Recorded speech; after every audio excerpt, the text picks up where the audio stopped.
Šis ir elektroauto no Škodas versijas Škoda Enyaq iV60. Iegādājoties elektroauto, jūs iegūstat vairākus papildus bonusus, kā piemēram bezmaksas parkingu Rīgas centrā, tāpat arī nemaksāsiet par ceļa nodokli, un ja jums ir kaut kur ļoti jāsteidzas, jūs vienmēr varat izmantot autobusa joslu un braukt pa to. Šis ir pilsētas crossovers ar paaugstinātu clearance, kas nozīmē, ka jūs varat braukt kā pa pilsētu, tā arī ārpus tās, un braukšana būs ļoti komfortabla. Šī Škoda automašīna ir pilnpiedziņas automašīna, tāpat arī tā ir gudrā kruīza kontrole, kas regulēs attiecīgi ātrumu no priekšā braucošās mašīnas.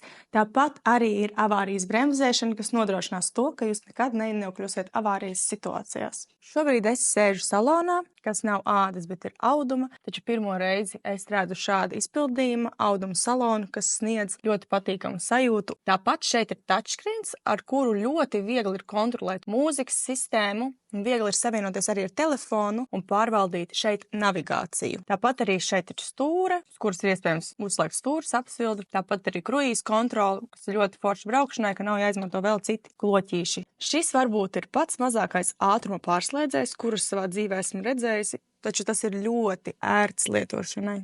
Šai automašīnai ir plašs salons, kurā vietilpināt bērnu sēdeklīšus, tāpat arī pietiks vietas pieaugušajiem, ja jums ir ģimenes izbraucieni. Un ja līst lietus, šeit ir pieejams lietussargs, gluži kā Rolls-Royce'ā. Par šīs automašīnas ekstrām mēs varētu runāt ilgi, taču, ja tu vēlies uzzināt vairāk vai iegādāties šo automobīli, sazinies ar autopiegāde.lv.